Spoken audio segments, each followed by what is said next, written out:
NCP के दोनों गुटों में सेंधमारी के दावों के बीच वो लिस्ट भी सामने आ गई जिसमें अजीत पवार का समर्थन करने वाले विधायकों और सांसदों के नाम हैं। शपथ ग्रहण से पहले अजीत पवार ने जिनके दस्तखत करवाकर अपने पास रखे थे, इस लिस्ट में उनके नाम दिखे। इस लिस्ट के मुताबिक एनसीपी के अजीत पवार गुट के साथ 32 विधायक हैं, जिनमें मंत्री पद की शपथ लेने वाले सभी 8 विधायक भी हैं। इसके अलावा इस लिस्ट में 3 सांसदों के भी नाम हैं, जिनमें एनसीपी के सांसद अमोल कोल्हे भी हैं। हालांकि कोल्हे शपथ ग्रहण के एक दिन बाद ही खुद को शरद पवार के साथ बताते हुए दिखे। उन्होंने ट्वीट किया था। अजीत पवार के समर्थन में 6 एमएलसी के भी दस्तखत हैं। दूसरी तरफ अजीत पवार के शपथ ग्रहण के दिन तक शरद पवार के साथ 12 विधायक बताए गए, जबकि शरद पवार गुट को सुप्रिया सूले सहित 4 सांसदों का समर्थन भी बताया गया। इसके अलावा शरद पवार गुट में 3 एमएलसी होने का दावा किया जा रहा है। एक तरफ महाराष्ट्र की राजनीति में बगावत पर घमासान जारी है, तो दूसरी तरफ एनसीपी के अजीत गुट के कार्यकर्ताओं को सियासी हंगामे का बहाना भी मिल गया, जिसकी झलक आज मुंबई में मंत्रालय के ठीक पास तब देखने को मिली जब एनसीपी के नए दफ्तर का उद्घाटन होना था और नए दफ्तर के बाहर कार्यकर्ताओं की भीड़ लगी थी। लेकिन नए दफ्तर के अहाते में जाने वाले मेन गेट पर ताला लटका था। अजीत पवार की टीम जब नए दफ्तर पर पहुंची तो बंद ताले को देखकर कुछ उत्साही कार्यकर्ताओं ने गेट का ताला तोड़ दिया, जिससे कुछ देर के लिए हंगामे जैसी स्थिति पैदा हो गई। पीडब्ल्यूडी डिपार्टमेंट और हमारे कम्युनिकेशन के गैप की वजह से यहाँ पर वो जल्दी नहीं पहुँच पाए, इसलिए हम लोगों को मजबूरन लोग बाहर भीग रहे थे, इसलिए तोड़ना पड़ा। हालांकि इस हंगामे के बाद तय वक्त पर अजीत पवार नए मंत्रियों के साथ नए दफ्तर का उद्घाटन करने पहुंचे और जैसे ही समर्थकों ने अजीत पवार की एक झलक देखी, उनका उत्साह कुलांचे मारने लगा। एनसीपी के नए दफ्तर के उद्घाटन के मौके पर बारिश के बावजूद बड़ी संख्या में समर्थक जुटे। एनसीपी के अजीत पवार गुट के कार्यकर्ता भले ही बारिश से भीगने को नए दफ्तर का ताला तोड़ने की मजबूरी बताते रहे, लेकिन इसकी वजह कुछ और भी है। बताया गया कि जब अजीत पवार के समर्थक नए दफ्तर पर पहुंचे तो कैंपस के गेट पर ताला लगा हुआ था। बहुत देर तक चाबी के बारे में जब पता नहीं चला तो कार्यकर्ताओं को इसमें साजिश नजर आने लगी। तब तक कार्यकर्ताओं को इस बात की भनक लगी कि इस बंगले में उद्धव गुट के नेता अंबा दसदानवे के पीए रहते थे। आरोप लगा कि अंबा दसदानवे के पीए चाबी लेकर कहीं चले गए। इसके बाद कार्यकर्ताओं का धैर्य जवाब दे गया और उन्होंने गेट का ताला तोड़ दिया। अजीत पवार के उप मुख्यमंत्री बनने के बाद आज एकनाथ शिंदे मंत्रिमंडल की पहली बैठक हुई। हर हफ्ते होने वाली कैबिनेट की इस बैठक में शिंदे सरकार के 1 साल की उपलब्धियों पर भी चर्चा हुई। इस बैठक में उप मुख्यमंत्री देवेंद्र फडणवीस बीच की कुर्सी पर नजर आए, जबकि उनकी बाईं ओर मुख्यमंत्री शिंदे तो दाईं तरफ उप मुख्यमंत्री अजीत पवार बैठे। इस बैठक में एनसीपी कोटे से मंत्री बनाए गए बाकी 8 मंत्री भी शामिल हुए। बैठक में मौजूद लोगों के चेहरे खिले खिले नजर आए। इस मौके पर महाराष्ट्र मंत्रिमंडल ने पिछले 1 साल में एकनाथ शिंदे के नेतृत्व वाली सरकार की उपलब्धियों पर एक पुस्तिका जारी की। चूंकि शिंदे सरकार में एनसीपी के अजीत गुट के शामिल होने के बाद से 9 मंत्रियों के विभागों का बंटवारा नहीं हुआ है, इसलिए इस पर चर्चाओं का दौर भी शुरू हो गया है। सूत्रों का दावा है कि शिंदे मंत्रिमंडल में अजीत पवार को वित्त विभाग मिल सकता है, जबकि दिलीप वलसे पाटिल को सहकारिता मंत्रालय संभव है। मंत्रिमंडल की एकमात्र महिला सदस्य अदिति तटकरे को महिला बाल विकास या पर्यटन विभाग की जिम्मेदारी दी जा सकती है। नए मंत्रियों में छगन भुजबल जैसे कद्दावर नेता भी हैं, जिन्हें अहम मंत्रालय मिल सकता है। फिलहाल शिंदे सरकार में कोई राज्य मंत्री नहीं है। उत्तराखंड में जल्दी समान नागरिक संहिता लागू की जा सकती है। उत्तराखंड में यूसीसी ड्राफ्ट के बीच मुख्यमंत्री पुष्कर सिंह धामी ने आज पीएम मोदी से मुलाकात की। इस दौरान उन्होंने प्रधानमंत्री मोदी को उत्तराखंड की विकास परियोजनाओं की जानकारी भी दी।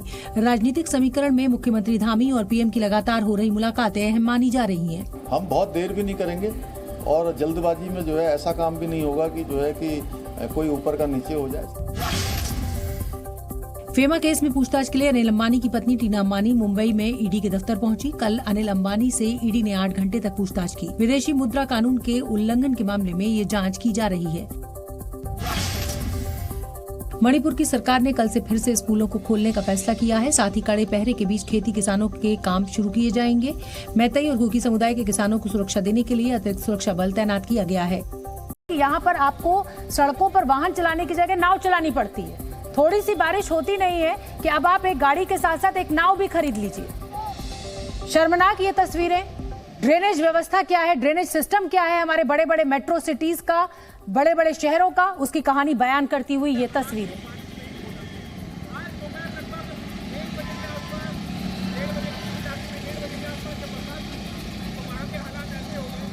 ग्रेटर नोएडा ऑनलाइन पबजी और प्यार के एक अजीब मामला सामने आया है। पुलिस के मुताबिक ऑनलाइन पबजी खेलते खेलते एक पाकिस्तानी महिला को ग्रेटर नोएडा के एक युवक से मोहब्बत हो गई।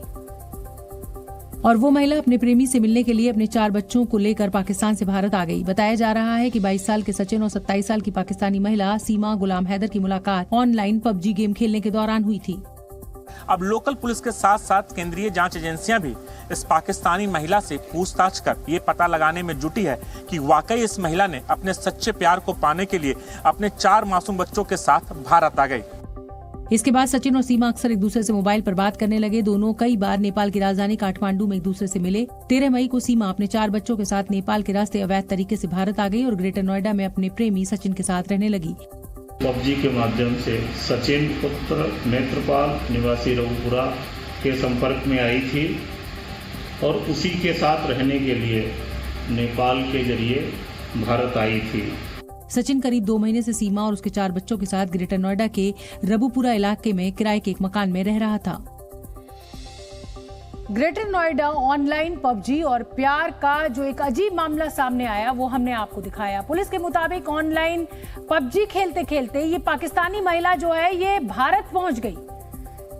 अजीबोगरीब ये मामला। सचिन ने अपने मकान मालिक को बताया कि सीमा उसकी पत्नी है और 4 बच्चे भी उसी के हैं। मकान मालिक को सचिन की बातों पर भरोसा हो गया और उसने उसे मकान किराए पर दे दिया। जहां कुछ दिन साथ रहने के बाद सीमा और सचिन ने शादी करने का फैसला किया। इसी बीच पुलिस को जानकारी मिली कि सीमा नाम की पाकिस्तानी महिला ग्रेटर नोएडा के रबुपुरा इलाके में अवैध तरीके से रह रही है। पुलिस सचिन के घर पहुंची तो वो सीमा और उसके 4 बच्चों को लेकर वहां से भाग निकला। हालांकि पुलिस ने हरियाणा से उनको गिरफ्तार कर लिया। पुलिस ने सचिन के पिता को भी गिरफ्तार किया है। मेरे साथ रहे, शादी आदि करके हम अपना घर बसाएं। शादी करना चाहते हो? जी सर। तुम्हारी फैमिली 4 बच्चों के साथ सीमा को हाँ रख पाएगी। पुलिस के मुताबिक पकड़ी गई महिला सीमा पाकिस्तान के सिंध प्रांत की रहने वाली है। उसका पति कुछ साल पहले उसे छोड़कर सऊदी अरब चला गया था। इसके बाद ऑनलाइन पबजी खेलने के दौरान उसकी दोस्ती सचिन से हो गई। पाकिस्तान से आप कितनी तारीख को चली सीमा? मुझे डेट याद नहीं, मुझे बहुत कुछ समय हो गया है। अच्छा, और कितना टाइम आपको पाकिस्तान से चल के हिंदुस्तान पहुंचने में लगा? 4 दिन, 5 दिन, कितने दिन लगे थे? ये कुछ दिन लगे थे सर। पीछे आपकी मदद किसने की थी? किसी ने नहीं।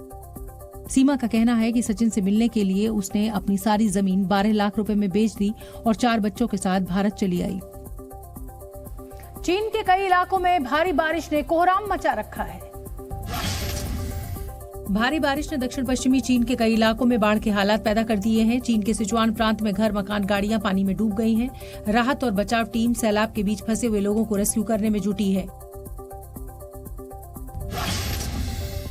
दुनिया भर के देशों से 2023 के पहले सुपरमून की तस्वीरें आई हैं। बीती रात का चांद थोड़ा ज्यादा बड़ा और चमकीला दिखाई दिया। ग्रीस, मिस्र, स्पेन समेत दुनिया के अलग अलग कोने से सुपरमून की बेहद खूबसूरत तस्वीरें सामने आई हैं। स्पेन के वेलेंसिया में कई दिनों की हीट वेव के बाद भयंकर ओले गिरे हैं। वेलेंसिया शहर के पास सड़कें ओलों की वजह से एकदम सफेद दिखाई दी। मौसम का ये बदलाव वहां पर भयंकर हीट वेव के बाद देखा गया। कनाडा के जंगलों में लगी आग पर अभी तक काबू नहीं पाया जा सका है। कनाडा के ब्रिटिश कोलंबिया के जंगलों में आग की वजह से वहां धुएं का गुबार छाया हुआ है। एयर क्वालिटी भी बेहद खराब हो गई है। प्रधानमंत्री नरेंद्र मोदी ने शंघाई कोऑपरेशन समिट की वर्चुअल बैठक की मेजबानी की।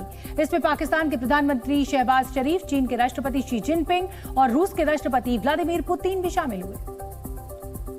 जबकि प्रधानमंत्री मोदी ने अपने भाषण में चीन और पाकिस्तान का नाम लिए बगैर आतंक को पनाह देने वाले देशों के साथ साथ उनका बचाव करने वालों की भी जमकर क्लास लगाई।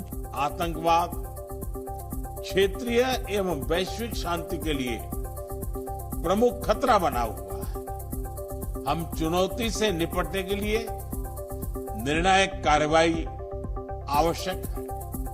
आतंकवाद चाहे किसी भी रूप में हो, किसी भी अभिव्यक्ति में हो, हमें इसके विरुद्ध मिलकर लड़ाई करनी होगी। पीएम मोदी ने पाकिस्तान की ओर इशारा करते हुए कहा कि कुछ देशों ने आतंकवाद को अपनी नीति का अहम हिस्सा बना लिया है। कुछ देश क्रॉस बॉर्डर टेररिज्म को अपनी नीतियों के इंस्ट्रूमेंट के रूप में इस्तेमाल करते हैं, आतंकवादियों को पनाह देते हैं।